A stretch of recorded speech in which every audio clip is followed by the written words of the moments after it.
So, Kalpika గారు మీరు 3 years ఎక్కడికి వెళ్ళిపోయారు? అంటే ఎక్కడ సోషల్ మీడియాలో కనిపించలేదు, మూవీ ప్లాట్‌ఫార్మ్స్‌లో కనిపించలేదు. అంతకుముందు సమ్ ఇష్యూస్ చూసాము. అసలు ఎక్కడికెళ్ళిపోయారు? 3 ఇయర్స్ ఎప్పుడు మీరు కనిపించలేదు ఎందుకు? మ్మ్. సో నేను ఇప్పుడే కాదు, ఎప్పుడు ఎప్పుడు కూడా నేను ఇంజస్టిస్ జరిగిన చోటు నేను వాయిస్ రేస్ చేయడం జరిగింది. ఇవన్నీ నాకు ధైర్యం, ఇంకా ఎక్కువ ధైర్యం ఇచ్చింది నేను చేసిన characters. Sita on the road కానీ, ఒక లూజర్ వెబ్ సిరీస్ కానీ, దాంతో నాకు ఇంకా ధైర్యం వచ్చి నా వాయిస్ బయటికి వచ్చింది. సో దాంతో నేను ప్రతిసారి I voiced out. And same thing happen with my old Instagram account. నాకు almost 400K organic followers. 10 years నుంచి సంపాదించిన ఫొటోస్తో, కేవలం ఫొటోస్తో, ₹1 సంపాదించకుండా ఆ ఫాలోవర్స్ నాకు వచ్చారు. వాళ్ళు కూడా ఏం గోలో చేసినా స్క్రీన్ షాట్ తీసి ఇచ్చి పడేస్తాను నేను. బికాజ్ ఇది నా పేజ్, నా పర్సనల్ డైరీ. ఇది according to me, my Instagram is my personal diary. You have no rights to comment any shit in it. చేస్తున్నావు అంటే అన్ఫాలో చేయండి, లేకపోతే నేను బ్లాక్ చేసుకుంటా. So I did that. అప్పుడు there were 2 scenarios. Again I don't want to mention names because this not the right time. 2 scenarios which went till court cases. నా మీద defamation case వేయడం జరిగింది. నా మీద నేను ఒక మైనర్ని నేను డిస్రెస్పెక్ట్ చేసి నేను సారీ ఫర్ ద ఇంటరప్షన్. అంటే నేను ఎందుకు ఈ క్వశ్చన్ అడిగాను అంటే అభినవ్ గారితో, అభినవ్ గోముఖ్, ఇంకా క్వశ్చన్ అడగక తప్పదు ఎందుకంటే 3 ఇయర్స్ లేదు, ఇంతకుముందు అభినవ్ గోమటం గారితో ఇష్యూ అయింది. సో ఆ తర్వాత మీరు ఏదో 2 టైమ్స్ ఏమో, 1 or 2 టైమ్స్ ఏమో రియాక్ట్ అయ్యారు. ఆ తర్వాత దాని గురించి ఎప్పుడు క్లారిటీ ఇవ్వలేదు. సో ఆ ఇష్యూ తర్వాత మీరు బయటికి రాలేదు ఎందుకు? ఫస్ట్లీ నాకు జరిగింది, నేను వెళ్ళి చెప్పడం జరిగింది. నా డ్యూటీ అక్కడికే అయిపోయింది. అది కూడా ఎందుకు చేశాను అంటే, నా ఇన్స్టాగ్రామ్లో నేను చేసుకున్నప్పుడు అందరికీ ఎలా మెసేజ్ పెట్టానో, తనకు ఆల్మోస్ట్ నాకు ఐ థింక్ 4-5 ఇయర్స్ నుంచి జర్నీ ఉంది ఆ పర్సన్తో. అక్వైంటెన్స్ కూడా కాదు, మేము కలిసి వర్క్ చేసింది కూడా లేదు. But we had crazy discussions about cinema, art, ఇవన్నిటి గురించి చాలా మాట్లాడుకునే వాళ్ళం. So we use to enjoy each others intellectual talks more than anything. So we use to catch up like once in month or ఎప్పుడో ఒకసారి సడన్గా ping చేస్తాను, I'm in this area, కలుద్దామా, అట్లా జరిగేది. సో అప్పుడే నా తమిళ్ ఫిల్మ్ ఒకటి రిలీజ్ అయిందని చెప్పాను కదా, పరోల్, నా first film as a lead. So ఆ ట్రైలర్ చూసేసి he was so excited. He's like, give me the director's number, నేను మాట్లాడుతా అన్నారు. He spoke about me also. He spoke very good things about me. ఇంత excite అయ్యాడు మనిషి.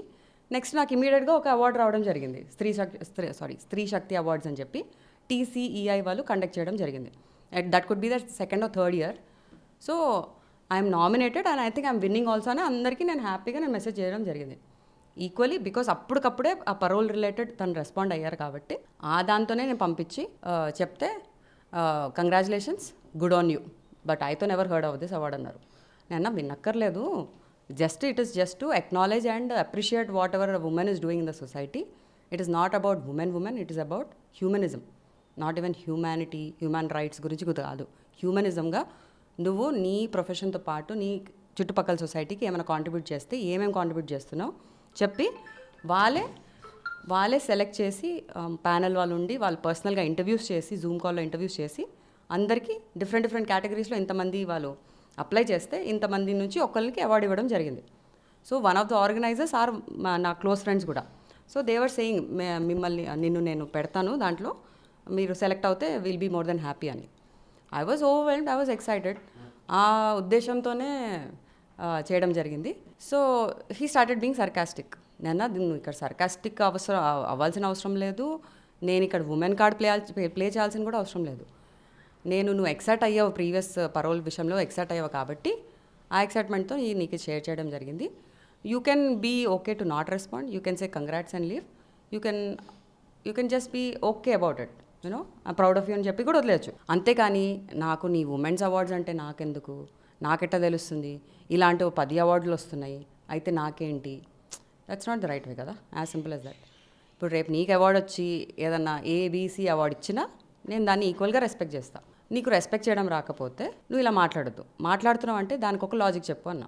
చాలా ప్రశాంతంగానే జరిగింది. నేను మొత్తం ఆ స్క్రీన్ షాట్స్ రీల్ చేసి నా ఇన్స్టాగ్రామ్లో పెట్టడం జరిగింది. నా ఇంటర్వ్యూస్లో అది కూడా డిస్ప్లే చేస్తున్నారు. ఇప్పుడు కూడా it's out on YouTube. 99% female, తన ఫాలోవర్స్ కానీ నా ఫాలోవర్స్ కానీ, నన్ను బూతులతో తిట్టాడు. ఎందుకు?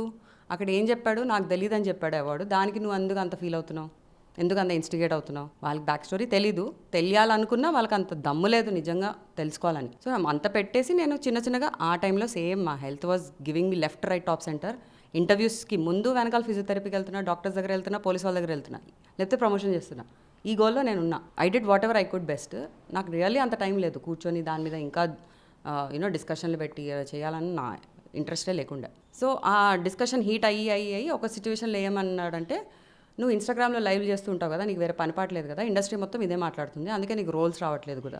ఓహో, ఇంత బాగుందా నా పర్స్పెక్టివ్, నాకు అంత ఫేమసా నేను ఇండస్ట్రీలో అని అడిగా. అంటే నా ఇన్స్టాగ్రామ్ చూసి అంత టైం ఉందా జనాలకి అని అన్నా. అంతే ఉంటే వాళ్ళు కూడా వచ్చి ముందు ఎవరైనా మాట్లాడచ్చు కదా, ఎందుకు ఎవరు మాట్లాడట్లే? Okay, no problem. సరే, నేను పక్కన పెట్టు, ఈ నగరానికి ఏమైంది అని ఒక ఫిల్మ్ చేసావు. ఏమున్నా ఇన్స్టాగ్రామ్ లైవ్లో మీ ముగ్గురో కలిపి లైవ్ చేస్తూ ఉంటారు, అవునా? నువ్వు కూడా లైవ్ చేస్తావు. సరే, నీ సర్కిల్తోనే నువ్వు చేస్తావు, టైం పాస్, అందరిని నవ్వించడానికి, వాట్ ఎవర్. ఇద్దరం కలిసి లైవ్లో వద్దాం అన్నా. బరాబర్ వస్తా అన్నాడు. దాని తర్వాత అత్తపత్తలేదు సార్. సో నేనేమన్నాను, నువ్వు ఇన్స్టాగ్రామ్ లైవ్ అన్నావు, so please come on Instagram live, let's clear it of. అంత లోపల media showed that attention and they call me for interview. నేను అక్కడ కూడా మళ్ళీ ఏం అడిగింది లేదు, నాకు ఈ అటెన్షన్ కావాలి, నాకు ఎవరన్నా దీని గురించి మాట్లాడండి, నాకు ఏమైనా జస్టిస్ కావాలని కూడా నేనేం అడగలే, అపాలజీ కావాలని కూడా అడగలే. నువ్వు మాట్లాడింది తప్పు, ఒప్పుకో, చాలు, నాకు ఇంకేం వద్దు అని చెప్పా. సో అది అయిపోయాక నేను నా హెల్త్ రిలేటెడ్ దాని మీద కాన్సన్ట్రేట్ చేయడం జరిగింది. నా సర్జరీ అవ్వడం జరిగింది, రికవరీ మోడ్లో ఉన్నా. స్టిల్ ఆ టైంలో నా హిందీ ఫిలిం రిలీజ్ అయింది, దానికి నేను చిన్నగా ఫోన్ నుంచి సో ఇదంతా గోల్ అయినప్పుడు మైనర్ అమ్మాయి రిలేటెడ్ కేసులో అండ్ అభినవ్ గుమాటం రిలేటెడ్ కేసులో ప్రతి fraction of second my Instagram profile was reported. So అన్ని రిపోర్ట్స్ తీసుకునేసరికి ఇన్స్టాగ్రామ్ పాపం కన్ఫ్యూజ్ అయిపోయి నా ఇన్స్టాగ్రామ్ ఐడియా బ్లాక్ చేసి పట్టేశాడు. So I lost my Instagram ID, first thing.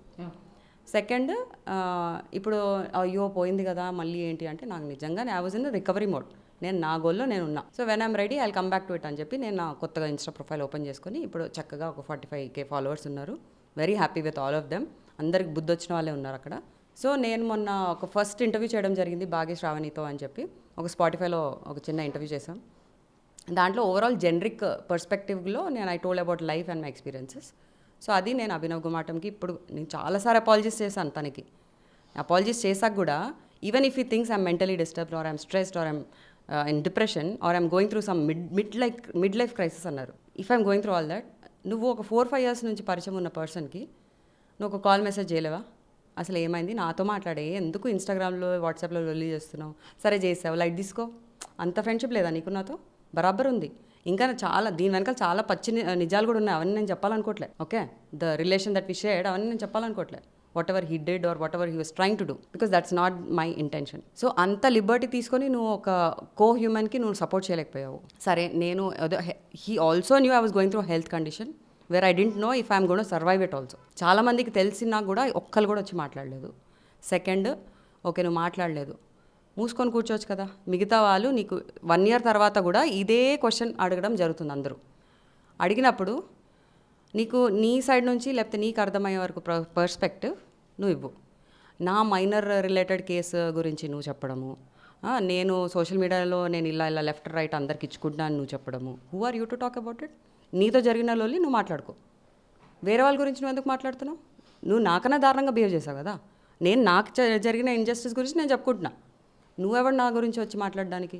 నీకేమైనా బ్యాక్ స్టోరీ తెలుసా, లేకపోతే యాక్చువల్ స్టోరీ విన్నావా? వినకుండా నీకు ఇష్టం వచ్చినట్టు ఐ థింక్ 2-3 ఛానల్స్ వాళ్ళు దాన్ని బ్యాక్లాష్ చేశారు. నెక్స్ట్ మీరే లిస్ట్లో, who ever it is behind this.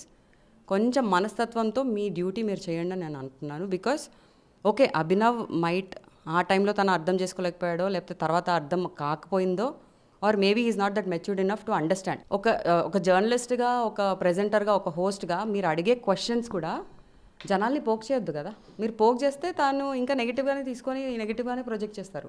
అదే అయింది 3-4 ఇంటర్వ్యూస్లో. సో నేను న్యూస్లో లేను, కాంట్రవర్సీలో లేను అంటే కాదు, బరాబర్ న్యూస్లో ఉన్నా, బరాబర్ కాంట్రవర్సీలో ఉన్నా, బరాబర్ పోలీస్ కేసు నడుస్తుంది, బరాబర్ నేను అడ్వకేట్స్తో పోలీస్ వాళ్ళతో అందరితో డీల్ చేస్తున్నా, including my people in the industry who stood by me, who will continue to stand by me. So projects has been happening. ఇప్పుడు కూడా ఒక ప్రాజెక్ట్ ఫినిష్ అయింది. Yeah, all excited. సమంత గారితో కాంటాక్ట్లో ఉన్నారంటే ఎప్పుడైనా అంటే చాలా రోజుల తర్వాత అందరికీ మీరు అనేగానే గుర్తొచ్చేది సీతం వాకిట్ల సిరిమల్లి చెట్టు అండ్ యశోద. సో ఈ మూవీస్ బాగా కనెక్టింగ్గా ఉంటుంది. అండ్ సో సమంత గారితో ఇప్పుడు ఎప్పుడైనా మాట్లాడుతూ ఉంటారా? తను ఎలా ఉంటారు మీతో? సీతమ్మ తర్వాత యశోదలో ఫస్ట్ డే షూట్లో కలిసిన వెంటనే ఇలా ఎంటర్ అయిన రూమ్లో she was already in the room. Hi Sam అని చెప్తే, hey Kalpika how are you? It was as simple as that, because అక్క చెల్లెలు ప్లే చేసాము and we had a very good vibe అప్పుడు. Second she's also undergoing a lot of stress and lot of things and she's dealing with lot of things. Stress అని కూడా నేను చెప్పాలనుకోవట్లే. So నేను తన personal స్పేస్ని intrude చేయాలి, తన నా స్పేస్ని ఇంట్రూడ్ చేయాలి, because she has no idea what I'm going through. But I was going through even bigger health related issues, but which I didn't wanted to address, because నాకే తెలియదు ఏం జరుగుతుంది బాడీలో. ఎస్కలేట్ చేయడానికి నాకు 6 months పట్టింది. సో యశోద ప్రెస్ మీట్లో కూడా నేను చెప్పడం జరిగింది దట్ కొంతమంది doctors they are also predicting this as myositis అని చెప్పి కూడా చెప్పారు. సో అది నేను ప్రెస్ మీట్లో చెప్పడం కూడా జరిగింది. అక్కడికక్కడ నేను స్టేజ్ మీద మా టీంని కూడా చెప్పా, నేను వెళ్ళి సమంత గారిని కలవాలి ఇన్ పర్సన్, ప్లీజ్ నాకు వెళ్ళనివ్వండి.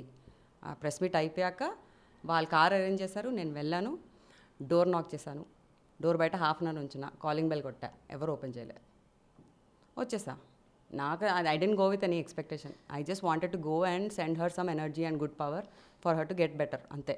నా హెల్త్ బాగాలేకపోయినా I really wish for her and I continue to wish for her that, and she's doing amazing. I love her for what she's doing, and we all are belonging from the same category and not feeling. We are here to do something big. We'll continue to do it. Thank you.